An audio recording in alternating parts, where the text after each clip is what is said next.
Hello my friends, happy Friday, and welcome back to this walkthrough of Final Fantasy VI with me, jrpg. In the last episode, we began our search for the Espers here at the town of Thamasa, where our suspicions of the town's residents' ability to use magic was confirmed after a raging inferno broke out in one of the buildings, endangering Strago's granddaughter, Realm. Being the heroes we are, we rescued her, gaining the trust of Strago in the process. He has agreed to accompany us to continue our search for the Espers, who have likely gathered in a cavern to the west. So let's get to it, but first, I did forget to do something in the last episode, which was talk to the mayor. I forgot one NPC, so let's go talk to him real quick.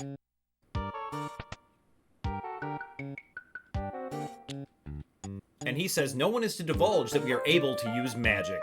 And we won't. Your secret is safe with us because we can use magic too. So you can be very sure that we are your friends. Now, we didn't encounter any monsters on the way here, and I do want to encounter them just because I would like to have the ability to encounter them on the Veldt available, and there is one in particular that I'm looking for. It is not these, the Baskervores, but they have a Gaia Gear as a rare steal, and you can win a potion from them 1/8 of the time, and also they have Sneeze as a counterattack, which will blast one character off the screen, as you can see there.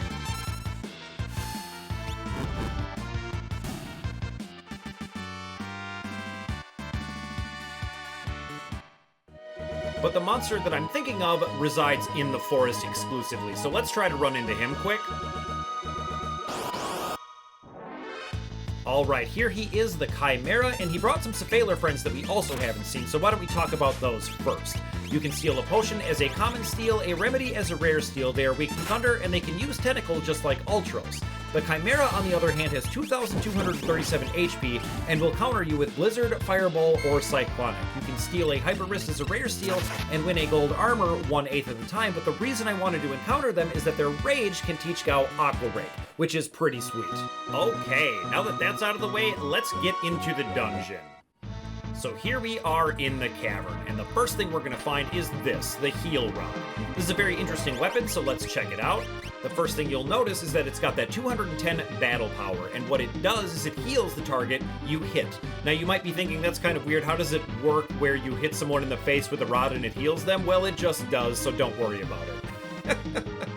The other weird thing about it is you might be thinking as well that it could be really good against undead enemies. It should just absolutely body them, right? Well, it doesn't actually work that way. It will heal them as well, unfortunately. You could use this as a way of healing your party for free, but we're not going to do that. I don't think we'll need it. We're going to go ahead and equip Strago with the Fire Rod because basically everything in here is going to be weak to fire, and I would like to preserve that option for him. Now let's keep going. The first direction we're going to head is north. This is not the right way to go, but there is a specific enemy that I want to encounter out here, and outside is the only place you can encounter it. It is not these are the Mandrakes. Mandrakes can cause Petrify, and they can use Raid, which is the Drain spell, but just a little bit more powerful. They are weak to fire, and they absorb water, and you can steal a potion, it would seem 100% of the time. Now, one thing I want to mention about these guys is you'll want to kill them all at the same time like I do here, because that raid ability, as you'll see, can be pretty damaging. It's not quite on the level of the Ings, but you do want to be careful and just make sure you kill all of them at once and not give them the chance to fire that off a bunch of times in a row. But we are going to get that encounter before I head back inside. And these are not them either, unfortunately. It is nice that we are encountering every single thing that we can, though. So we've already talked about Mandrake, so let's talk about the Insakares. You can steal an Echo Screen as a common steal. They are weak to fire and can cause Berserk, which sets off the Mandrake's raid counter, which is kind of annoying. That's how they work together.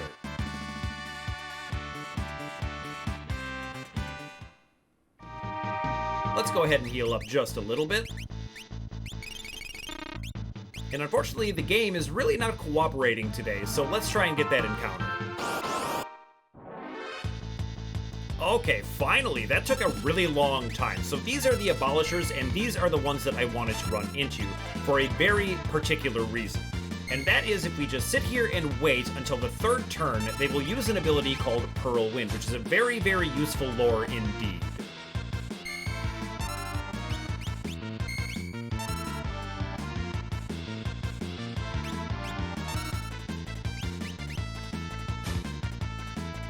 Anytime now, guys. There we go.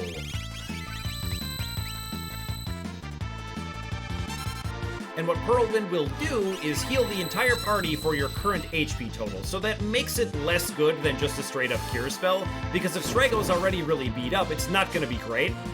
But it does give him a healing spell right off the bat, and it's a pretty good one if Strago is in good condition. For example, he would heal the entire party for 907 right now, which is good, but weird and situational, like basically all the lores are going to be. There we go, we learned Pearl Wind, and did a little bit of accidental grinding. Now let's keep going. The way we actually want to go is this direction over here, and we'll notice someone's following us. Ooh, these are the Slurms. These are my favorite enemy in here because they will be a very popular beverage roughly 977 years into the future. They are weak to fire, and they have a potion as a common steal, and they're just a fodder enemy, so they're no real danger at all. Aqua Rake is going to take them all out right here.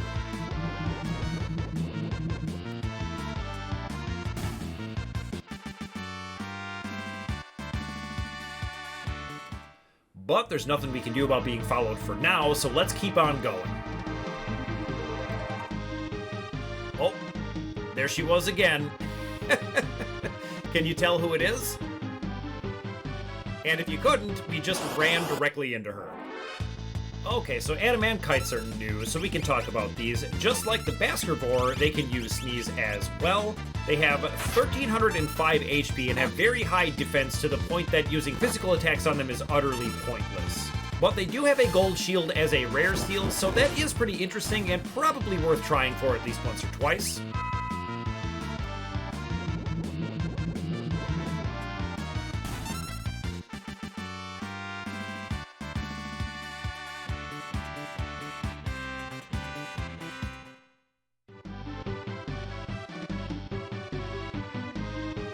And look at that, that looks pretty interesting up there, right? But what I want to show you really quick is that if you skip it and head to the next room, this is where you would originally proceed. And there's a convenient save point there, and we may end up just using a tent because I've used a lot of MP so far, but I just want to show you this. You would fall through these, but you don't unless you go check out those statues. So, why don't we go ahead and fire off a tent here? Assuming I can find it. There we go.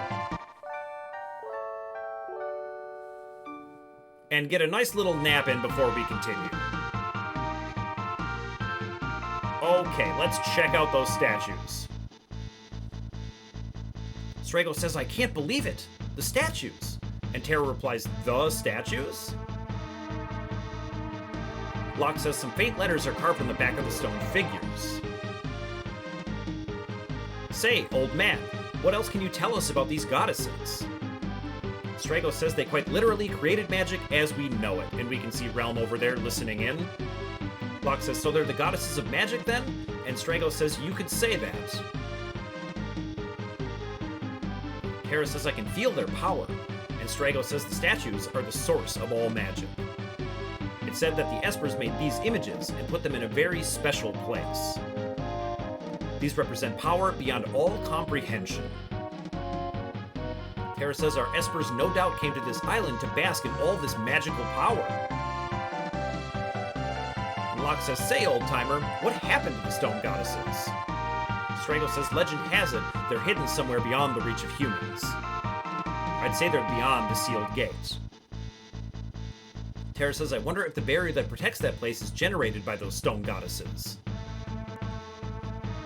Locke says, phew, what a story. And now what's happening here is maybe a little bit confusing, where what I think is going on, and I've watched this scene a number of times, and it is a little bit hard to understand. What is in front of us are statues of the statues, if that makes sense. The real statues are not these, because the real statues are beyond the sealed gate. These are sort of effigies that the Espers created to represent those statues, but both of them have a ton of magical power. I think. If I'm wrong about that, please let me know in the comments, but let's keep going. Terra says if the Espers were attracted here by these statues, they must be around here somewhere.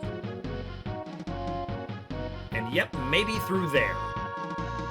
Locke says I think it's worth a look. But first, let's read these statues. The birth of magic. 3 goddesses were banished here. In time, they began quarreling, which led to all-out war. Those unlucky humans who got in the way were transformed into Espers and used as living war machines. That's right. I think that's kind of an amazing revelation that Espers are actually humans, or at least they were, which explains their sentience, but also is kind of tragic, right? Let's read this one. The Espers created these statues as a symbol of their vow to let the goddesses sleep in peace. The Espers have sworn to keep the goddesses' power from being abused. And the final one, the goddesses finally realized that they were being laughed at by those who had banished them here. Now, it's not completely clear or ever really addressed who banished the goddesses here, but I guess it doesn't really matter. In a rare moment of mutual clarity, they agreed to seal themselves away from the world. With their last ounce of energy, they gave the Espers back their own free will and then transformed themselves into stone. Their only request was that the Espers keep them sealed away for all eternity. Now that is a big exposition dump, but I hope that all makes sense. Let's keep going. Boom! Guess who it is? It's Ultros, and I like that he stomps on Locke just a little bit there. Ultros says, these shiny statues are all mine. These will get Siegfried's attention. And I like that Ultros and Siegfried have this sort of, I don't know, background relationship or rivalry going on. And Ultros says, oh, they're glowing. They're beautiful. Locke says, hey, Squidball, don't you ever learn? And Ultros says, well, they always said I was a slow learner, but I eat fast. And honestly, same. Ultros says, I was just thinking about you. I have more lives than I do arms. So for this Ultros encounter, he's got 22,000 HP, but we only need to deal 11,760 technically. He's got a white cape, as you saw there, as a common steel, and after 6,640 damage, Ultros will cast Haste and Save. And after 4 magic attacks, he will start using his Tri-Elemental attack, where he will counter any of the 3 basic elements with a level 3 attack of the same element. He periodically moves forward, and once he does so 8 times, he'll use Magnitude 8.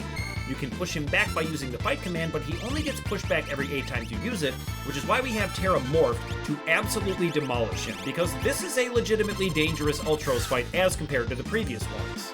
And Ultros says, hope I'm not making a nuisance of myself, so sorry.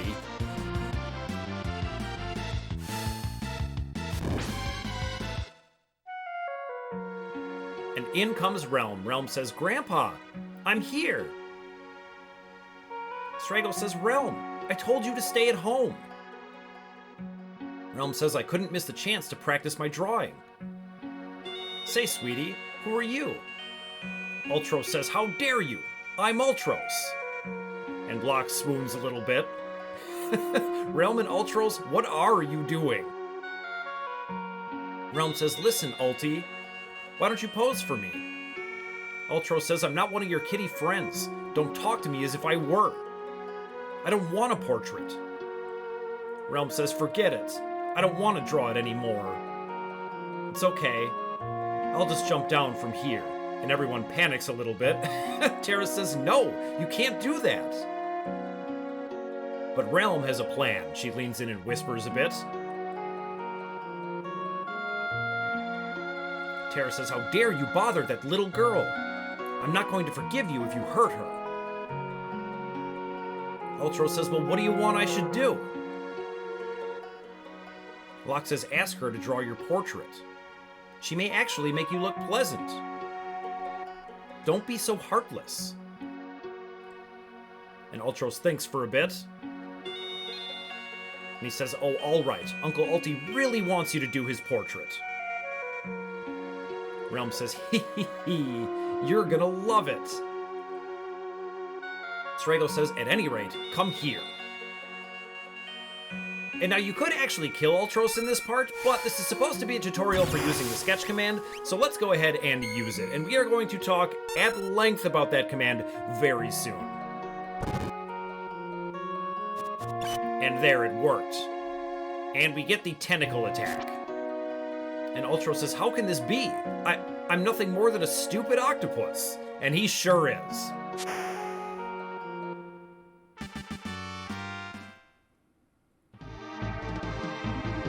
Realm says, hey, did you see me? I was awesome. Wouldn't I be more helpful than Gramps? Strago says, Gramps? Terra says, I suppose it wouldn't hurt to have you along. Strago says, all right already, if you insist. And Realm says, that's better.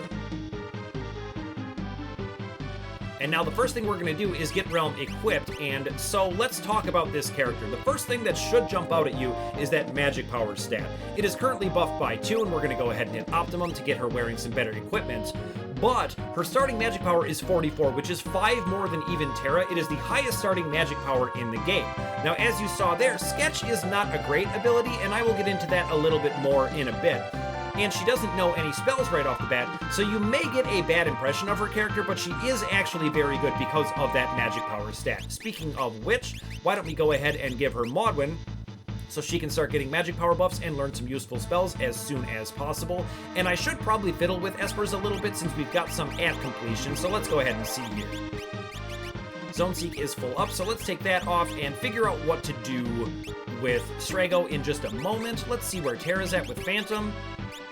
Still going on that, and then Locke is using Stray. Let's go ahead and swap those. That works for me.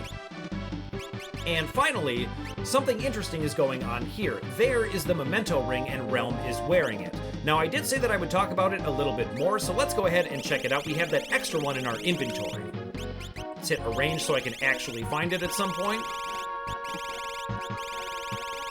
There it is. So it reads, Departed Mom's love protects against fatal magic attacks, which is interesting, but if we look here, only 2 people can use the Memento Ring, and that is Shadow and Realm, and that is a little bit of storytelling via items and menus, and I love that kind of stuff. That's what people really like about the Dark Souls series or Bloodborne, and it's definitely going on here so many years before those games came out. We'll talk more about this for sure, but let's just let that marinate in your memory for now. Let's give Realm some useful relics. Once again, she doesn't have any spells, so I think that the running shoes will be good, and I think actually I'm going to go ahead and give her the Charm Bangle so we don't run into too many encounters, because I want to talk about the Sketch ability and the glitches associated with it, which are pretty insane. And I'm actually going to go ahead and Cure the Darkness on Strago just because. We won't be learning any more lores in here, but it's just a habit, and you know what, while we're here, let's just fix it even though it doesn't do anything. Why not? Now let's get going.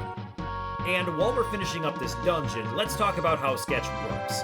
So, you sketch the monster, and then you use one of 2 attacks.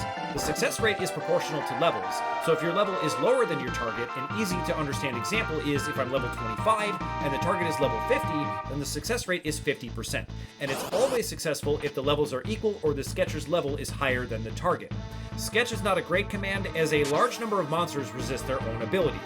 For example, if I sketch the Adamankite in here, I get Blaster, an instant death attack that doesn't work against it, and on top of that, it can miss a frustrating amount of the time.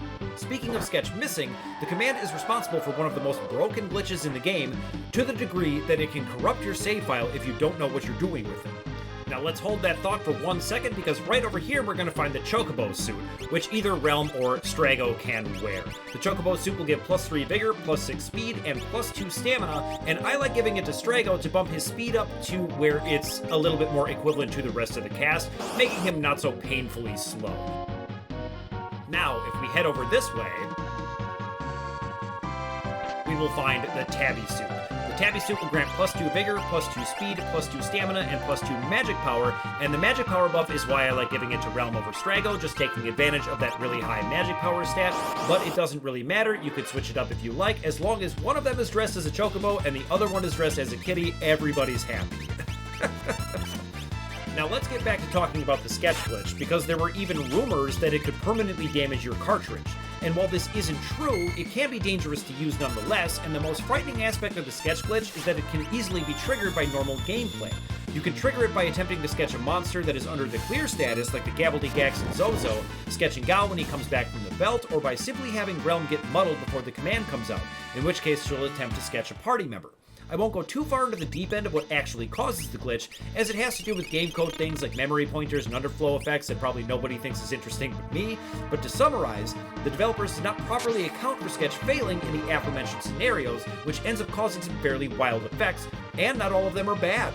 For example, most people know it can fill your inventory with tons of rare items, but the tool-assisted and speedrun communities discovered that it can allow you to make use of other glitches where you can equip things or cast spells you shouldn't be able to, and thereby even warp you to other points in the game. All of this is a long way of saying it's totally awesome, but if you want to execute the glitch, be absolutely certain you know what you're doing, and definitely use an emulator. And look at this cavern. This looks like a special place indeed, and there is an Esper right there. We found them. Realm says, are these Espers? But that Esper is not a friendly one. And it looks like there's quite a few of them in here, in fact.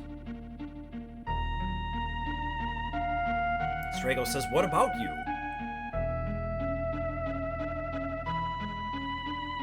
Tara says, I didn't think they'd look so... Locke says, Gramps, take Realm and clear out of here.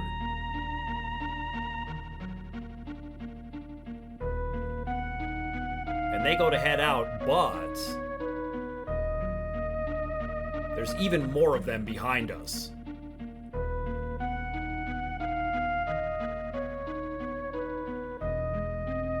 And it looks like we're in for a fight. But Yura cries out, halt!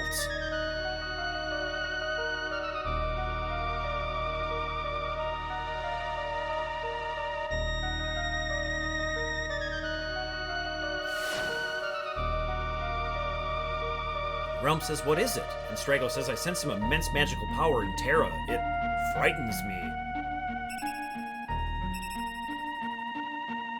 Locke says, I wonder if she's gonna go ballistic again.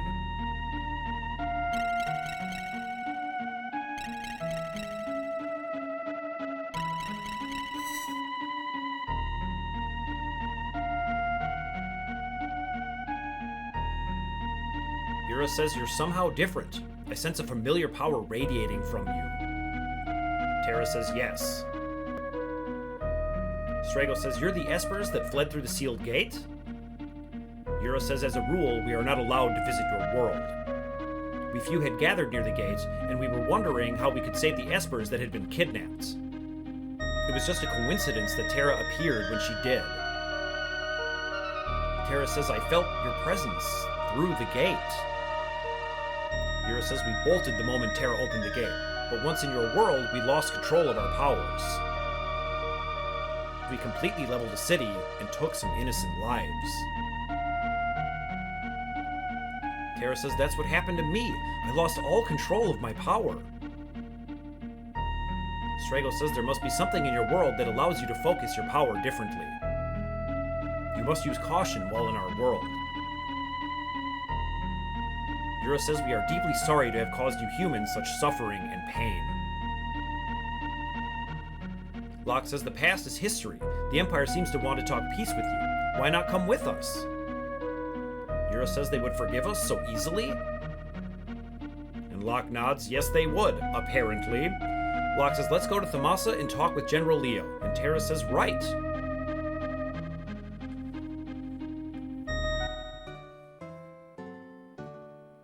Locke says, General Leo.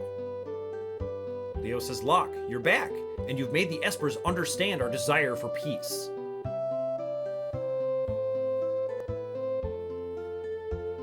Leo says, I am General Leo. May I have your name, please? And Yura replies, I am called Yura. Yura says, we have done something inexcusable to your people. This probably isn't the time or place to ask for your forgiveness, but... And Leo says, speak no further. It is we who owe you an apology. We hungered for your power. How close we came to reenacting the War of the Magi. Yura says we must put all this behind us. And Locke says, I believe our job is finally over. I, for one, could use some peace and quiet.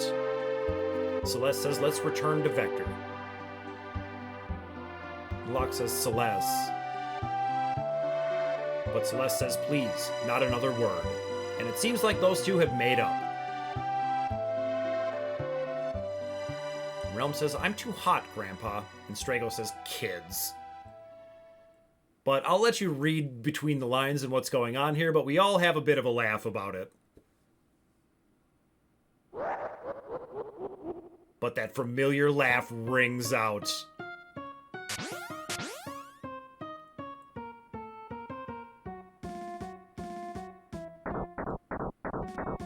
And here comes Kefka, and the Magitech armor runs over him a little bit because he is a clown after all. Kefka says, hee hee, how about a little Magitech mayhem?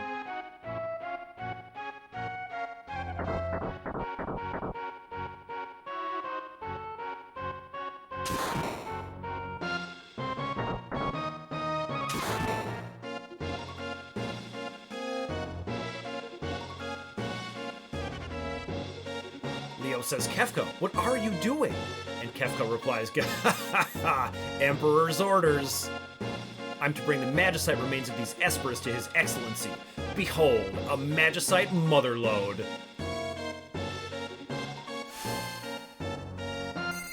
And just like that, he turns them into Magicite. Kefka's power is increasing every piece of Magicite he gains.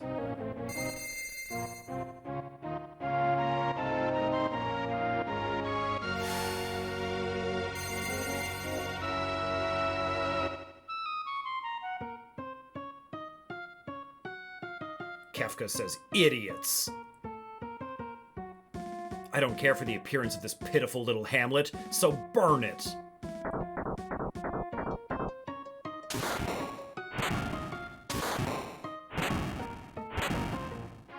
Leo says, Kefka, no!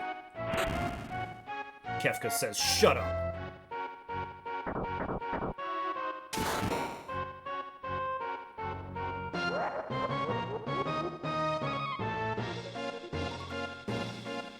But Leo isn't done quite yet. Now, we could go directly to confront Kefka. As we see here, all our friends are down, and he's even fired on some of his own soldiers. But if we try to leave, the Magitech armor will stop us, and it will say, General Leo, prepare yourself. And who is it but another Guardian that won't let us pass? Now, interestingly, you can die here, so we're just gonna get out of here. There is no path but straight to Kefka. Leo says, no, I won't let this happen. Now let's go confront Kefka, who is still standing there just laughing. Leo says, Kefka, your behavior is dishonorable. I can't allow this. Now this is exciting because we get to actually fight as General Leo. Now let's pick the fight command first, because Leo has a sweet, sweet quad attack. Look at that. But his command is even better. Let's block that Fire 3 and hit him with Shock. Oh man, just the coolest ability in the game.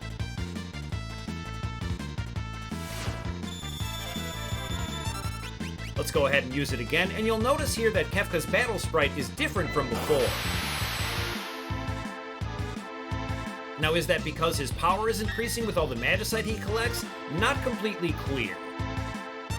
Let's keep on shocking him, though. It just feels good to use.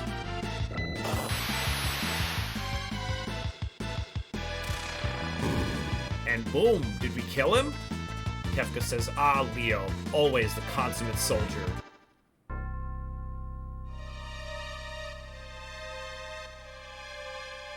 Leo says, where are you, Kefka? Show yourself. Kefka says, Emperor Gestahl, I need you here. And Emperor Gestahl appears and says, Leo. Leo says, my liege. And he immediately kneels before him. And Emperor Gestahl says, I'm sorry I deceived even you, Leo. My purpose has been to gather Magicite and grow powerful. Please understand me. Leo says, but Emperor. Gestahl says, don't say anything. I understand how you feel. Kefka says, wee, that's right. What we have to do now is collect Magicite. Leo says, but my liege, what have I been fighting for? Gestahl says, Leo, I'd like you to take a nice long snooze. Very long. Waha! And he transforms into Kefka. Leo is shocked. Kefka says, so, you think you hit me? That was simply my shadow, and that kind of explains why he's got the different battle sprite, I think. And how did you like my Gestalt? I should have been on the stage. Well, General? You're such a goody two-shoes. Leo says, shut up, Kefka. I oughta... Kefka says, oh, a threat? You're such a violent little brute. I'll tell your liege I had to exterminate a traitor. And he kills General Leo and chants, hate, hate, hate.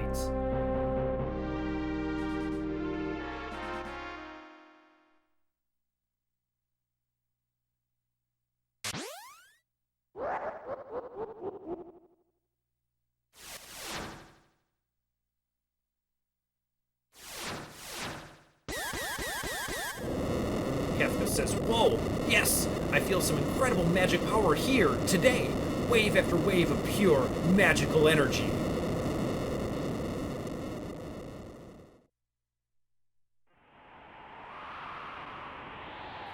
And here we are back at the sealed gate. And the rocks that have fallen to block the entrance seem to be crumbling.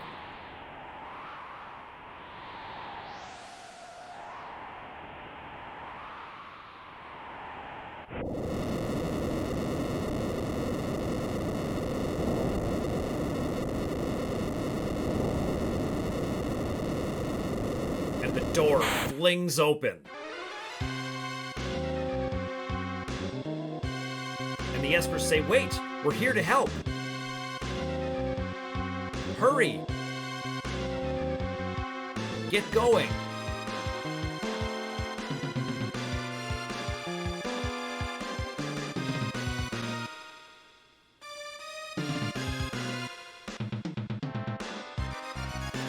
And they are trying to fly to our rescue here.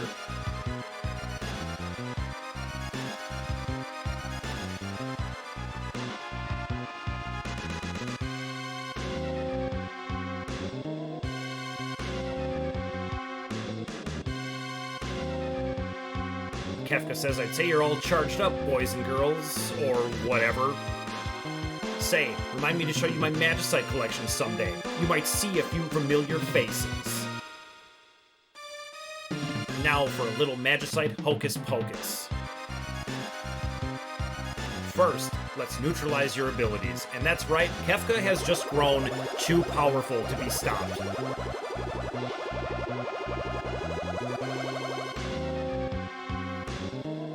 Now, little Espers, let's see what you got.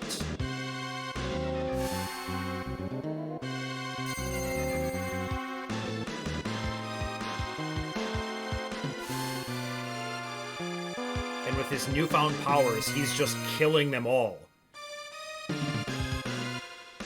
And you just love to hate him. This is just some top-tier villainy.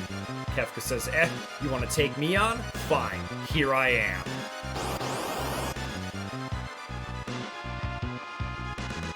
And it's Ifrit, which once again doesn't make sense because we already have him, but he attempts to cast fire on Kefka, and it is not going to work. Kefka says, imagine thinking you could defeat me. This is rich. Mwahaha. Now, my little Magicite pretties, come and help me build the magical empire of Kefka.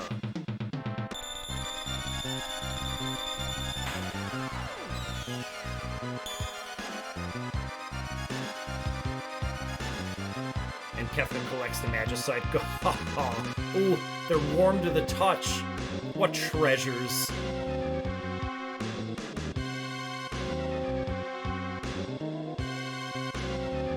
This is ridiculous. I had no idea you were such wimps. Time to put a stop to all of this.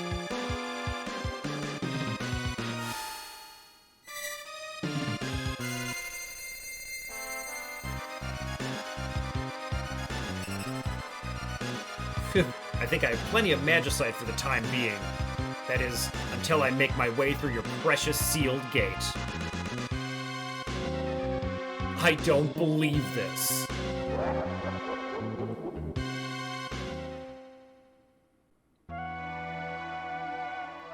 And back at the Masa, we're standing near General Leo's grave. And Terra says, General Leo,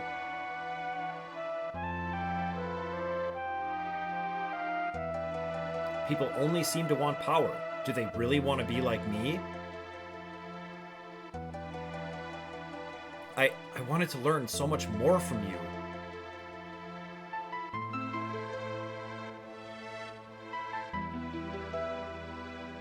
And here comes Interceptor. Interceptor? That's a nasty wound. Locke says we not only lost Leo, but Shadow too. Curse the Empire.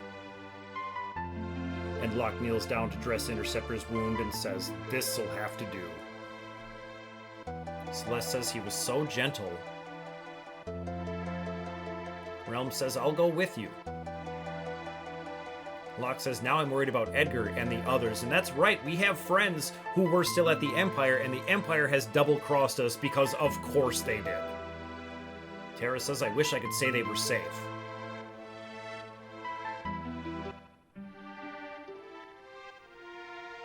But it looks like they've made it. Here comes the airship.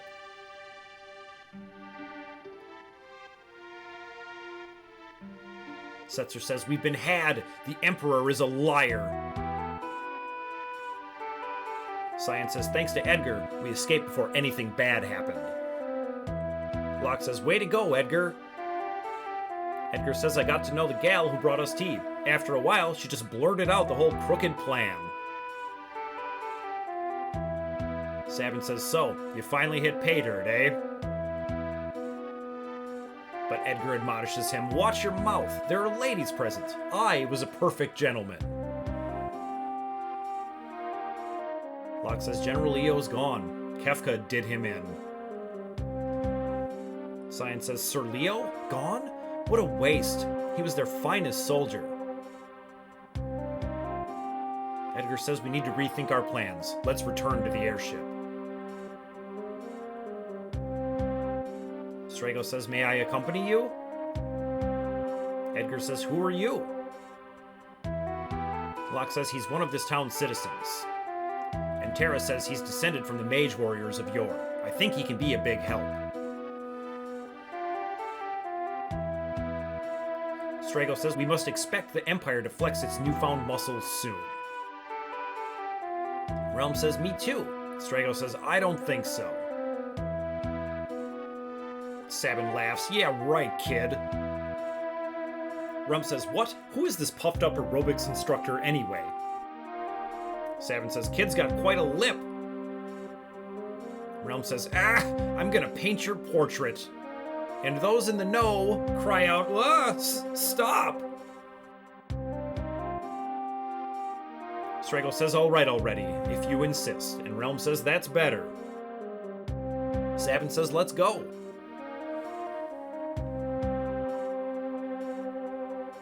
Realm says, what's wrong, lover boy?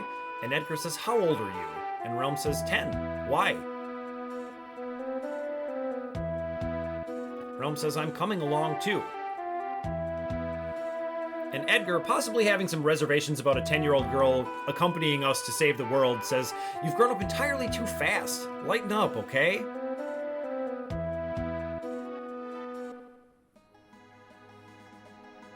And now we've got to figure out what's going on with Kefka now that he's collected tens of pieces of magicite. He's growing more powerful by the day, and it's just crazy. But we're going to have to pick that up next time because I'm all out of time for today. So thank you so much for watching, and I will see you next Final Fantasy Friday.